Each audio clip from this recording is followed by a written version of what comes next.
Përshëndetje të gjithëve, jemi në folë me psikologen. Sot do trajtojmë 4 nga historitë të cilat kanë mbritur në faqen në Facebook të këtij programi. Janë 4 histori njerëzore, janë 4 gra të cilat dua t'i falenderoj, jo vetëm se më kanë shkruar, por mbi gjitha sepse kanë besuar te ky program. I kam këshilluar secilën prej tyre privatisht, por sot kam vendosur t'i ndaj këto histori, t'i bëj publike sigurisht me lejen e tyre, por duke ruajtur si gjithmonë anonimatin e çdo personazhi, e çdo historie. Për t'i trajtuar të gjitha këto histori, kam ftuar psikologen e fshatit SOS, është Oriola Plaku. Përshëndetje dashur Orioli, mirë se erdhe. Faleminderit që je sot këtu me mua. Përshëndetje, faleminderit për ftesën. Atëherë, ju ftoj të gjithëve, edhe ty, edhe ata që po na ndjekin në këto momente, të ndjekim historinë e parë tek e cila do të ndalemi dhe do ta trajtojmë ditën e sotme. E ndjekim dhe rikthehemi në studio. Faleminderit për mundësinë që na jepni. Jam një nënë dhe gjyshe njëkohësisht. Në tetor të 2017-s më vdiq vajza 37 vjeçe me 2 fëmijë. Vajza e madhe është 10 vjeç dhe tjetra 7. U bë 1 vit e 3 muaj dhe atyre nuk ju është thënë. Edhe pse ja kemi kërkuar ish-dëndrit, ai nuk pranon me arsyetimin që nuk është mirë, se kur të rriten e të tjerë. Ka vajtur te një psikolog që i ka dhënë edhe qetësues për veten e tij e për vajzat. Ju lutem më thoni, a duhet ta dim vajzat të vërtetën dhe a duhet të marrin ato çka i ka dhënë ai tipi? Po kështu, shoh se ai nuk ka dëshirë që vajzat të kenë kontakte me ne. I ka ndëruar numrat e celularëve, ndërkohë që na tha si është prishur telefoni. Një farë gënjeshtër, pasi morën vesh që mbesa ka telefon. Po mësohet të gënjej, mendoj unë. Është e drejtë? Kam folur gjatë me këtë zonjë, sigurisht një nga ngjarjet më traumatike që mund të ndodhë dikujt në jetë është të humbas fëmijën. Zonja Oriola, ashtu sikur se dëgjuam dhe në insert, ka humbur vajzën e saj, vajza e cila ishte nënë dhe ka sjellë në jetë 2 fëmijë. 2 fëmijë të cilët tashmë po përjetojnë sigurisht edhe ata këtë ngjarje të rëndë, por ende nuk dinë të vërtetën që nëna e tyre është larguar nga kjo jetë.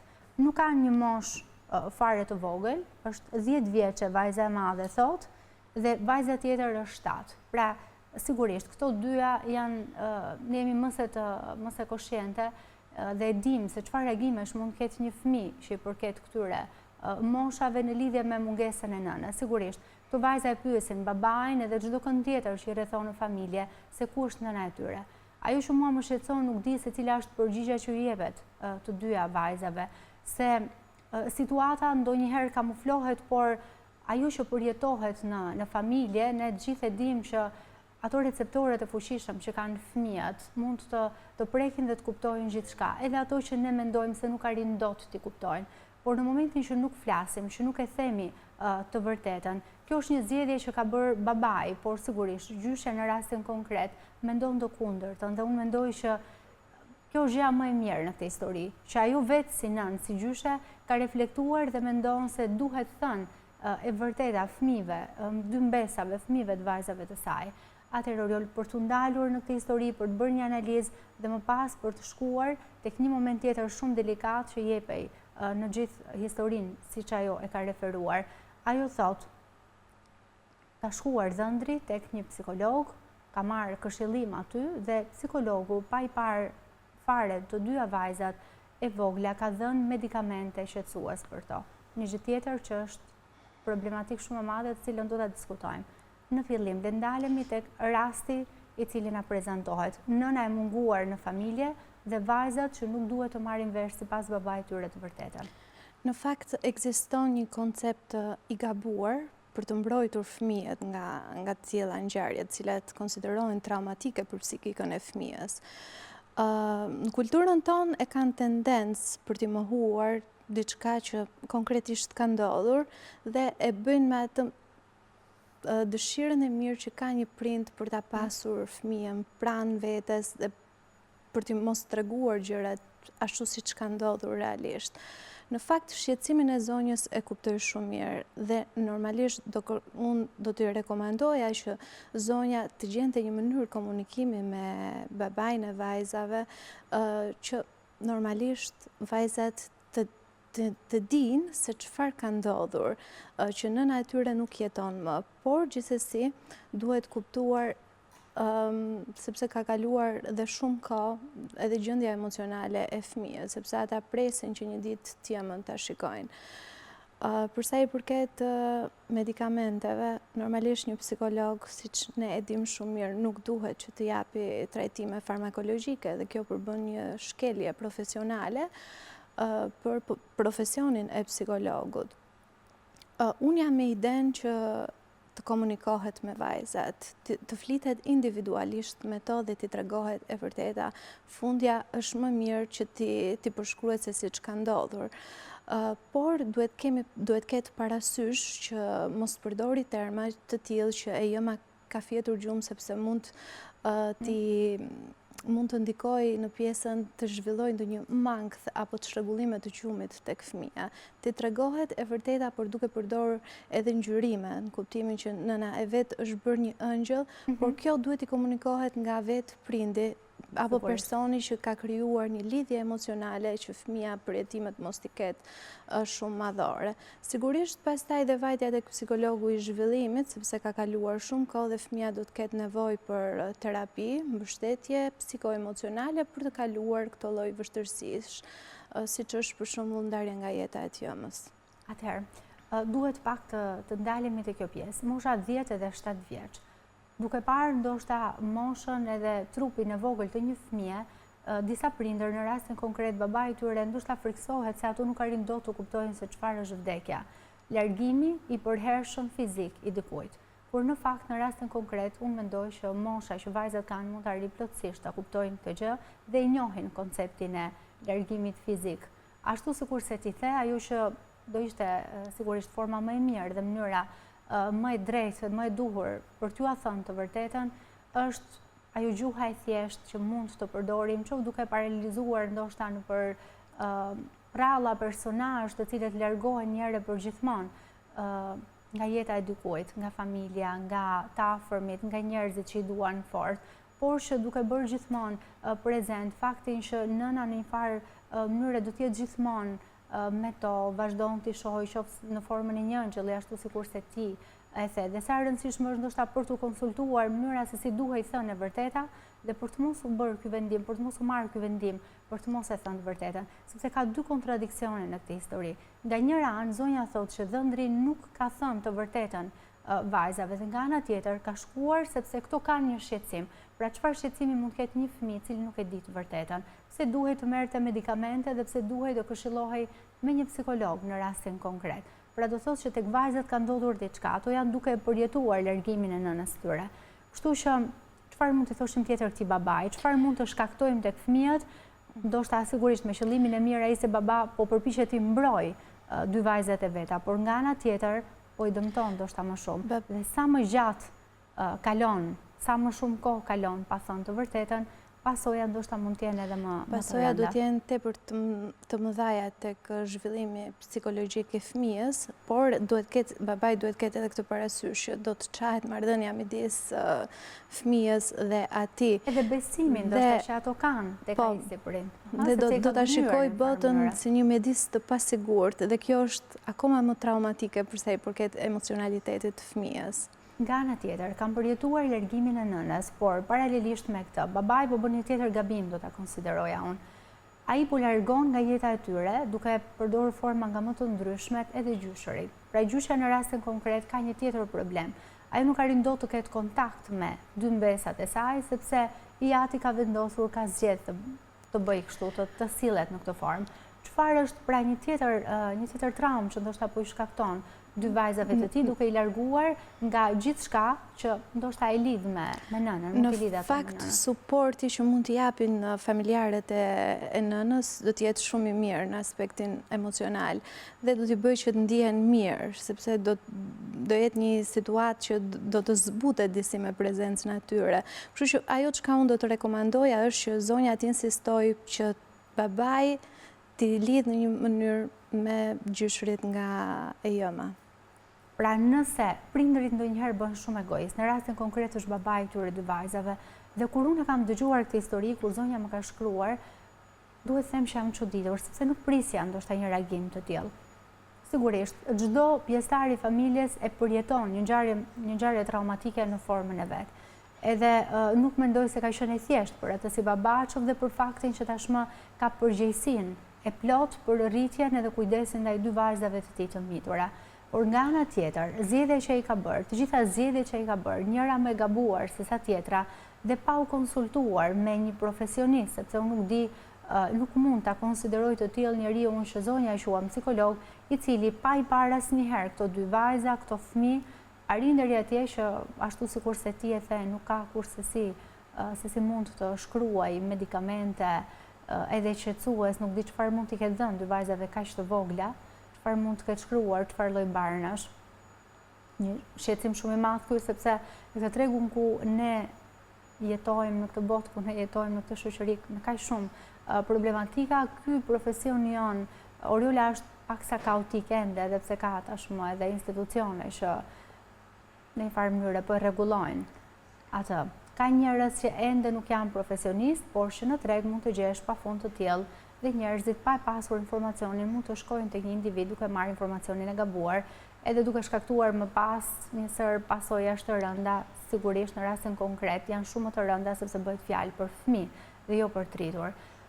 Këshilla e fundit që do doja nga ty është drejtuar këtij babai. Çfarë po ndodh me fëmijët e tij? Ndoshta ai nuk është koshient, ai thotë do largohet, kjo situatë sa më shumë kalon në kohë, do ta harrojnë edhe vajzat do të rikthehen normalitetit.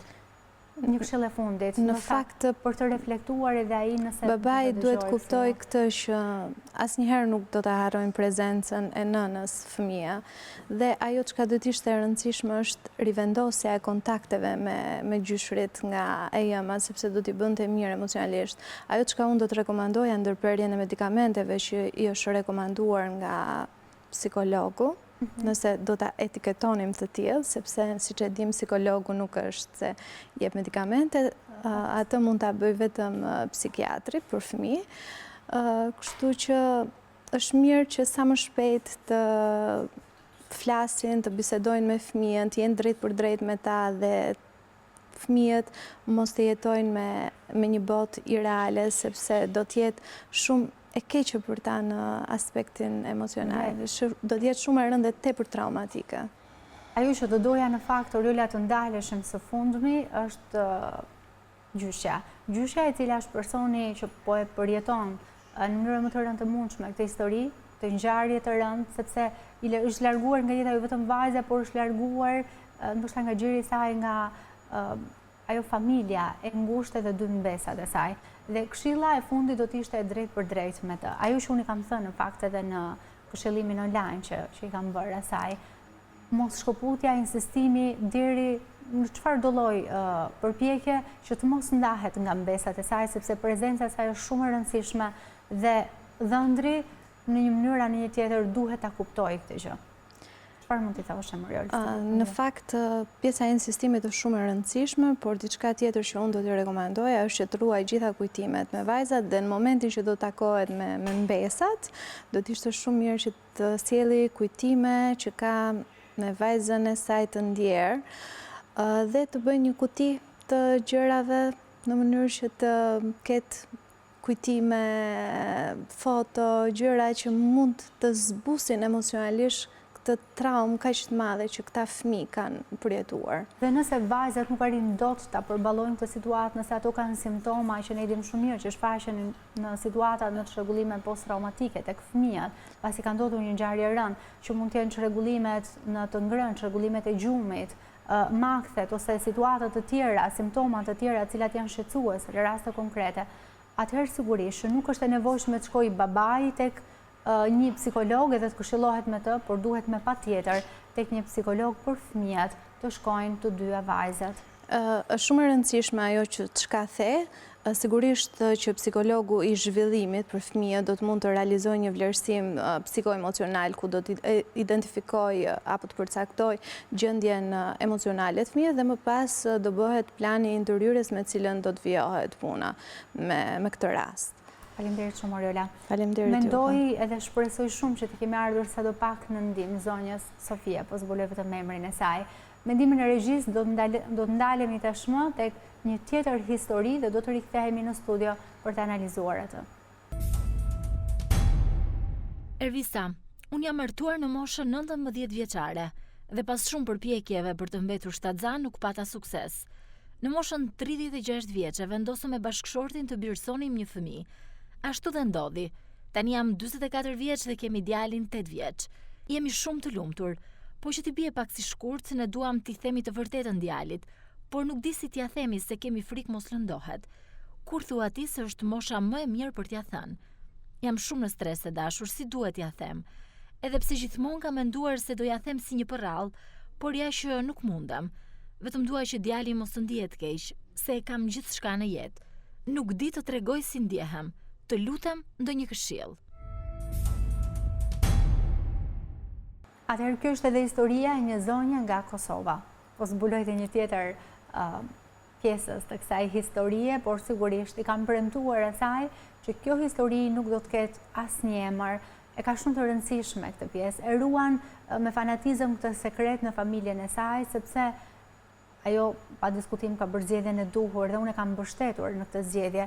Është shumë e rëndësishme për të t'i tregoj të vërtetën fëmijës, atij djali që ka birësuar, që e ka rritur vetë, që ka marrë disa muaj, fare të vogël, që sigurisht për atë gjithë bota dhe ka marrë gjithë dashurinë prindërore thot ajo të saj, edhe dashurinë e babait, të bashkëshortit të saj.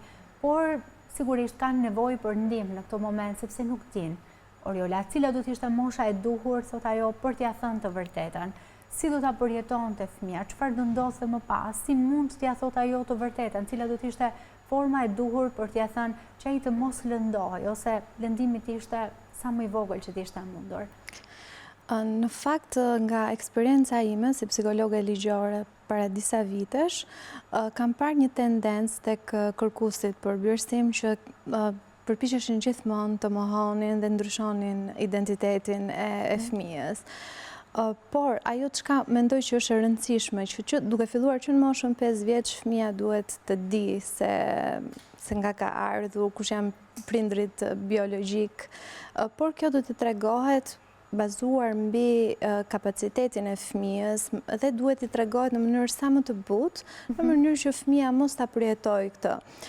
E kuptoj dilemën që ka zonja dhe që është shumë e vështirë për të kjo situatë, por idealja do të ishte të përballet me fëmijën, duke filluar nëpërmjet prallave një lloj përgatitje psikologjike për të, në mënyrë që edhe fëmia të kuptojë, por sigurisht nëse evidenton për shembull në talent që mund të ketë fëmia në pikturë ndonjë gjë, është mirë që t'i përmendet e jëma, babai biologjik, nuk e di se si mund të jetë situata konkretisht dhe t'i thuhet që këto janë prindrit adoptues. Adoptues në një farë forme që edhe fëmia mos ta përjetoj shumë, sepse ka nga ata fëmijë që mund të kenë edhe shpërthime sjellore edhe nuk mund ta menaxhoj dot situatën. Atëherë, zonja thoshte, unë nuk e kam gënjur asnjëherë djalin tim 8 vjeçar, sepse unë nuk i kam thënë që unë kam lindur. Në të gjitha bisedat që bënin së bashku, unë i kam thënë, thoshte zonja, që ti je fëmia im sepse unë të kam rritur. Pra, nuk i ka në asnjë moment, nuk ka prekur dhe mendoj që ka bërë zgjedhjen e duhur, nuk ka prekur pjesën e lindjes. Nuk i ka thënë që ti ke qëndruar tek barku im, ti nuk ke qenë në trupin tim. Kjo ndoshta do të ishte, thot ajo, është sigurisht e vërteta dhe vërteta shumë e rëndësishme për të ruajtur marrëdhënien e atashimit, besimin që një fëmijë ka, sigurisht e nëna, që është kujdestari primar, është njeriu që është më shumë i lidhur, më fort i lidhur, që do më fort, ndoshta në jetë, sidomos në fazat e para të jetës dhe të fëmijërisë. Dhe ajo që shqetësonte ishte mënyra, pralla i kishte shkuar ndërmend, sigurisht, por mënyra se si mund t'ia thoshte, ato terma që do të mund të përdorte, pyetjet që ai mund t'i bënte, çfarë mund të ndodhte me fëmijët 8 vjeç, a do arrinte ai të kuptonte dhe ishte mosha e duhur 8 vjeçare për t'ia thënë të vërtetën. Ajo që unë kam parë me shqetësim, Oriola ka qenë fakti, mosha 8 vjeç, sigurisht është një moshë mjaftueshëm për të kuptuar të vërtetën.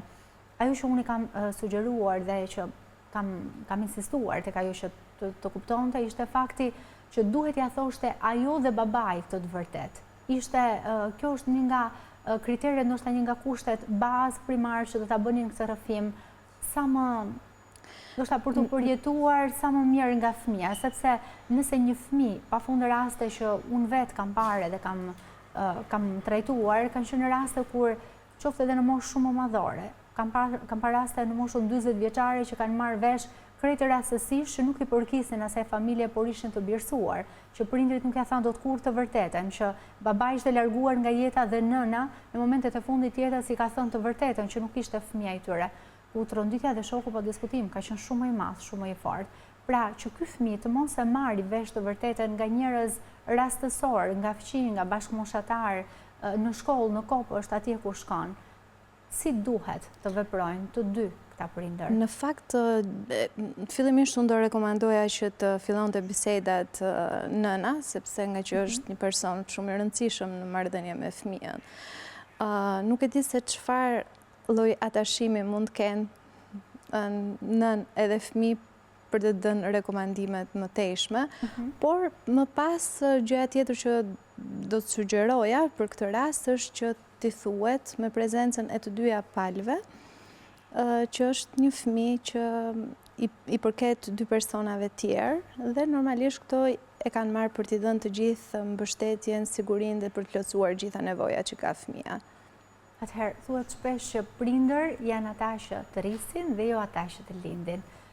Sigurisht, për të krijuar identitetin e vet, ndoshta çdo fëmijë rritur në një formë të tillë, në një familje birësuese dhe që nuk ka rritur dot të njihet me prindrit biologjik, dhe gjithë procesit të rritjes, së zhvillimit të tij edhe në moshë madhore, ndoshta do të ketë ato pikpyetjet e veta edhe në kokën e vet ato dilemat që do donte ta shihte, ta njihte, edhe pse jo, ta kishte kështu me merak zbulimin e të vërtetës dhe të familjes biologjike, por kjo nuk cënon, mendoj unë, si Ervisë në asnjë moment dashurinë e familjes që ka rritur, asaj që ka dhënë dashuri, përkushtim, kujdes.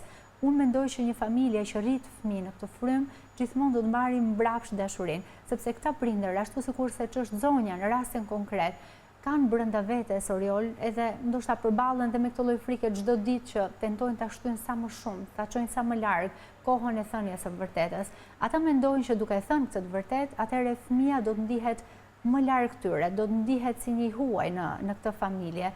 Edhe gjatë gjithë kohës do t'jetë duke menduar se kush është nëna edhe babai i tij. Ndoshta për momentin mund të shoqërohet me përjetime të shumta nga ana e fëmijës, por ama në fund fare fëmia do të ditë se si ta vlerësoj mënyrën se si këta prindër birësues po e edukojnë dhe po përpiqen të krijojnë të gjitha kushtet për mirëqenien e tij fizike, psikoemocionale.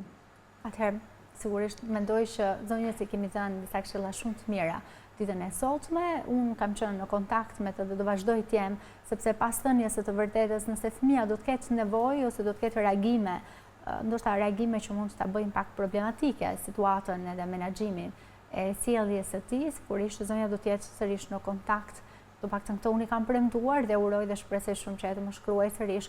Qoftë edhe do të ishte shumë bukur nëse do të merrnim lajmin që është thënë e vërteta dhe fëmia nuk ka pasur asnjë lloj reagimi që do ta bënte shqetësuese situatën në familjen e tyre.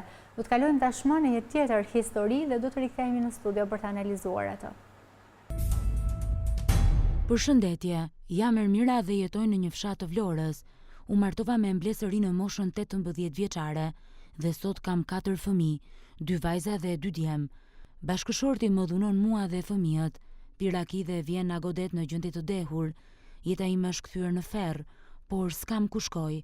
Familja ime nuk më pranon më, se s'kan mundësi. Thonë të ndihmojmë dhe është turp që unë të lë burrin me të cilin kam 10 vite martuar. Dhe kam 4 fëmijë. Më shqetëson se djali i vogël 4 vjeç nuk e shet dot të atin në atë gjendje. Dridhet i gjithi, ulëret dhe fshihet në banjo.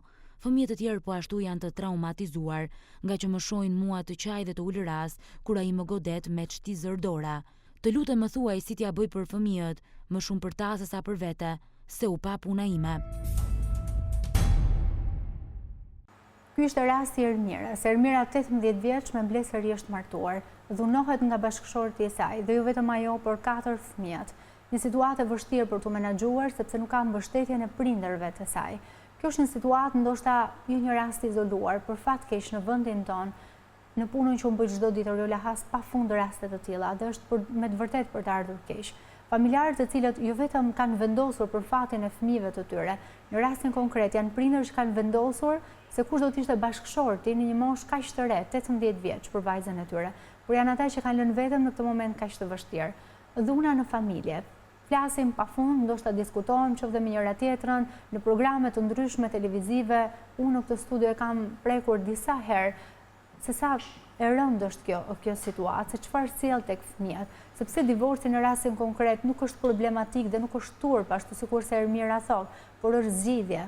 Është zgjidhje për të shpëtuar veten dhe fëmijët e tu, sepse janë dhe ata në përgjegjësinë e prindit të nënës në rastin konkret, pasi babai është i alkoolizuar dhe ka një sër problematikash të tjera shumë madhore. Çfarë mund thoni më rastin konkret, Aurela? Në fakt që nga goxha rast i vështirë, por ajo çka unë do t'i kërkoja zonjës është që të reflektojë për veten dhe mos ndikohet nga influencat sociale të prindërve të saj. Është shumë e rëndësishme, ka instanca përkatëse që reagojnë menjëherë ndaj dhunës, dhe duhet kuptuar që tjetuarit në një mjedis të dhunshëm, ku jati rre në mënyrë sistematike t'jemën, është shkatruese për fëmijët, sepse këta fëmijë nesër pas nesër do të modelojnë sjelljet e të atit dhe do të shfaqin sjellje vetë shkatruese ndoshta. Kështu që është mirë fare që zonja t'i drejtohet organeve kompetente dhe të kërkojnë mbështetje nga organizata jo fytyrpërurse të cilët mbrojnë të drejtat e gruas. Një grua nuk mund të jetojë me një bashkëshor që e dhunon, sepse ajo jo vetëm mund të lëndohet, por shqetësimi më i madh është tek fëmijët më pas, kështu që duhet mendoj jo vetëm për veten, por edhe për fëmijët e saj. Ajo që mua më shqetëson është të paktën reagimet dhe simptomat që fëmijët kanë. Ato djali 4 vjeç nuk e shikon dot, thot tati në atë gjendje, dridhet, ulëret, fshihet, futet në tualet. Fëmijët e tjerë janë të traumatizuar, thot sepse më shohin mua kur qaj dhe ulëra, sepse dhimbja fizike është shumë e madhe dhe bashkëngjitur dhimbjes fizike është sigurisht. Mirëqenia psikologjike është shkatruar. Pra kjo familje nuk gëzon më, nuk është mjedis i shëndetshëm. Pa diskutim, por nuk përcjell më edhe nuk ka asnjë lloj roli përkundrazi, po bën krejtësisht të kundërtën. Në vend të siguronte mirëqenie psikologjike, fizike, atë sigurinë, atë strehën në të gjitha kuptimet që kanë nevojë disa fëmijë, 4 fëmijë kaq të vegjël, të mitur. Nga ana tjetër, kanë atë modelin e babait me të cilin përballen çdo ditë, të cilin nuk e shohin më si burim dashurie dhe sigurie, por e shohin si burim frike. Janë të traumatizuar dhe mund të sigurisht ditë pas dite, situata rëndohet dhe mund t'i themi Ermirës se sa më shumë kohë kalon, aq më rënd bëhet edhe për t'u trajtuar fëmijët e saj.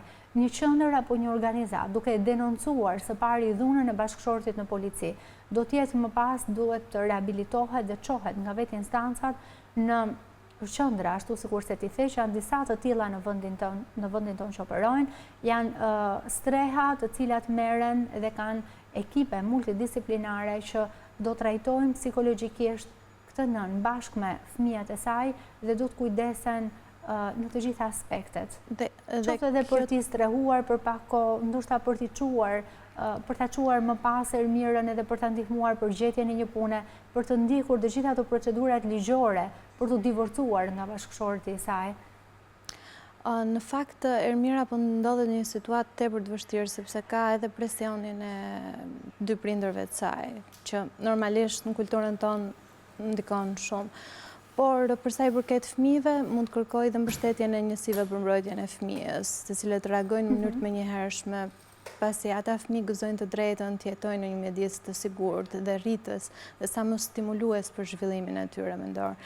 Por duhet kuptojmë dhe këtë që dhuna prodhon dhunë dhe ka gjasa që këta fëmijë nesër pas nesër, nëse nuk ndërhyhet në kohë, risqet probabiliteti është shumë i lartë në aspektin emocional, psikologjik, kështu që është tepër e nevojshme që të bëhet një ndërhyrje menjëhershme dhe t'i drejtohet organeve kompetente, dhe pse jo zgjidhjen duhet ta gjejë vetë Ermira tek vetja e saj. Do gjej forcën për t'i thënë jo shoqërisë, turpit, mentalitetit, prindërve të saj. Misioni më i madh që ka sot është jetë një nënë e cila kujdeset dhe siguron shëndetin, mirëqenien e fëmijëve të saj. ky ndoshta është misioni që duhet të marrë tashmë jeta dhe fati i saj në duart e saj për ta komanduar vetë ajo. Sigurisht është e vështirë, por jo e pamundur. Ka pafund mundësira për t'ja dalë, nesër mund të gjesh një punë, vetë mund të kujdesesh ti për fëmijët e tu, ata do të shkojnë në kopësht, në çerë dhe në shkollë, do të gjesh ndihmë, do të gjesh kolege, njerëz që ndoshta do të japin, do të ofrojnë ndihmën e tyre. Pra asnjëherë nuk duhet të dorëzohesh dhe dhuna, ajo që duhet bërë, në fakt, gjëja e parë që duhet bërë në rastin e dhunës është ta denoncosh atë. Heshtja mund të shkaktojë pasoja nga më të rëndat, jo vetëm ato që ne përmendëm, por mund të rrezikojë seriozisht edhe jetën tënde dhe të fëmijëve të tu. Dhe kjo është ajo që duhet parandaluar me çdo kusht, sepse është pa diskutim një situatë alarmante tek e cila mund të presësh që pothuajse është e zakonshme në familjet shqiptare që bashkëtojnë. Për fat të keq që bashkëtojnë me dhunën. Dominanca e mashkullit ka bërë të veten në shoqëri, kështu që është më mirë që të reagohet. Atëherë e mbyllim rastin e Ermirës këtu dhe tani ftoj regjin të na ndihmojë me rastin tjetër, rastin e katërt, një tjetër histori dhe rikthehemi sërish në studio për ta komentuar, analizuar atë. Kam braktisur një fëmijë para 10 vitesh. Tani ndihem e penduar dhe shkatëruar. Nuk ja fal dot vetes sepse e bëra. Ngela shtatzan me një njerëz të cilin nuk e donte familja ime, por unë e doja. Në ato kohë nuk kishte asnjë njerëz të më rrinte pranë, madje rash në depresion pas ndarjes. Pasi e lash fëmijën në jetimore, vetëm qaja dhe nuk isha në gjendje të bëja asgjë. E kam kërkuar dhe për fatin tim të mirë e gjeta. Shkova ta takoj një ditë dhe nuk arrita dot t'i them të vërtetën se kush jam. Kam frikë se nëse përballem me të, nuk do më fal kur dhe do më nxjerr nga jeta e vet. Kur e pash dhe e preka, nuk kam fjalë të përshkruaj atë që ndjeva. Më dukej sikur zemra po më dilte vendit. Doja ta puthja pa pushim dhe nuk e di si i dhash vetes forcë të mos i bija në sy. Si t'ja them të vërtetën? A mendon se do më fal? Vajza është ende në jetimore. Është historia e një vajze, një gruaje e cila para 10 vitesh ka braktisur vajzën e saj. Vajza është 10 vjeçe, por fat të mirë, pavarësisht gjithë viteve që kanë kaluar edhe situatës të cilën ajo ka përjetuar, por ka qenë e detyruar, thotë, ta bëjë këtë zgjedhje. Vajza është 10 vjeçe, ka gjetur, është një jetimore, por e ka parë nga afër, e ka takuar, por nuk ka arritur dot t'i thotë të vërtetën që ajo është nëna e saj biologjike. Çfarë mund t'i rekomandonin? Në fakt, duke qenë se vajza është e vendosur në institucion kujdesi, ajo çka unë mendoj që është shumë e rëndësishme është që zonja mund të kërkojë mbështetjen e punonjësit social të institucionit ku është vendosur vajza dhe në mënyrë bashkërisht me të punojnë që vajza të përgatitet për pjesën e pranimit të nënës biologjike.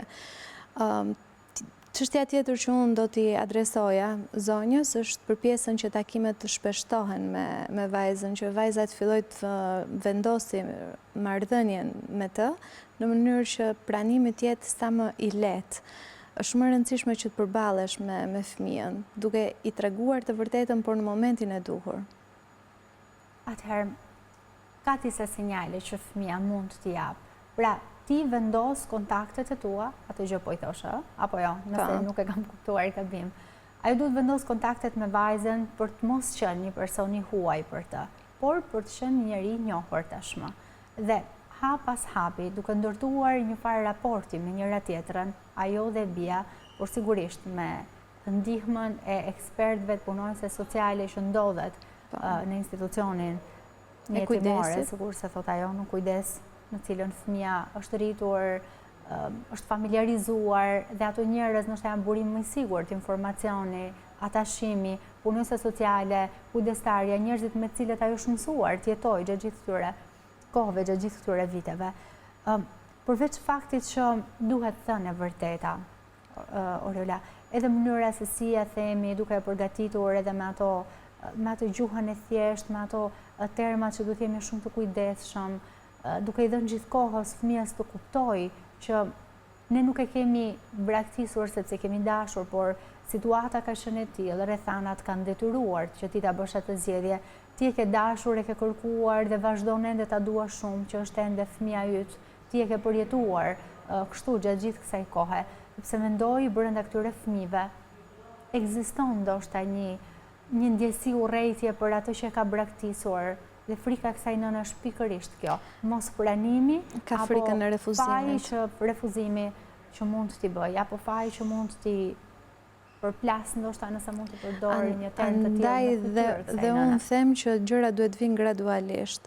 Unë nuk e mbaj mend moshën që kishte fëmia, 10 vjeç, por është një moshë shumë delikate, kështu që duhet ketë kujdes sepse mos preket dhe pjesa e vetvlerësimit të fëmijës.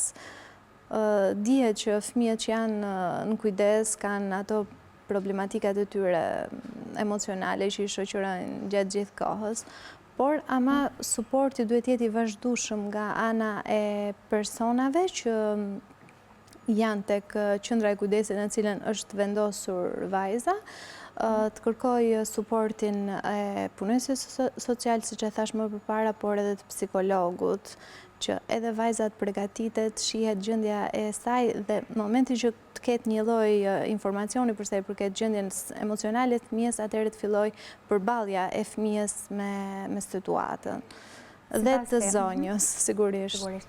Sipas teje, për t'ia thënë një këshill të fundit, sepse sigurisht zonja është në dilemë, cila do të ishte zgjedhja më e mirë, për t'ia thënë të vërtetën apo për të mos ia thënë kur të rritet, sepse ka njerëz që mendojnë që fëmia duhet të rritet një herë dhe më pas të përballet me këtë të vërtetë. Fëmia duhet të përballet me të vërtetën, çfarë lloj moshe që të ketë, sepse sa më shumë kohë kalon, aq më tepër dëmin emocional e bëjmë akoma më të madh tek fëmia. Zonja duhet të vendosë marrëdhënie, ashtu sikur se e përmenda në fillim. Në momentin që krijon atë sigurinë tek fëmia, atëherë do ta thjeshtoj akoma dhe më tepër përpunimin e informacionit që do të marrë fëmia nga ana e saj. Faleminderit shumë, Oriol, që ishe sot këtu dhe për gjitha këshillat që ndave, për gjitha historitë që ne trajtuam ditën e sotme. Faleminderit shumë ju për ftesën, ishte kënaqësi. Ju falenderoj të gjithëve ju miq që na ndoqët edhe në këtë episod të fol me psikologen. Mua së bashku me Oriola Plaku, psikologen e fshatit SOS, të cilën e kishim sot prezente në studio. Si gjithmonë ju rikujtoj këtë program mund ta ndiqni në YouTube, në Gazeta Shqiptare dhe si gjithmonë çdo të mërkur ora 21 në Radio Shqiptare. Bashkë mirupafshim.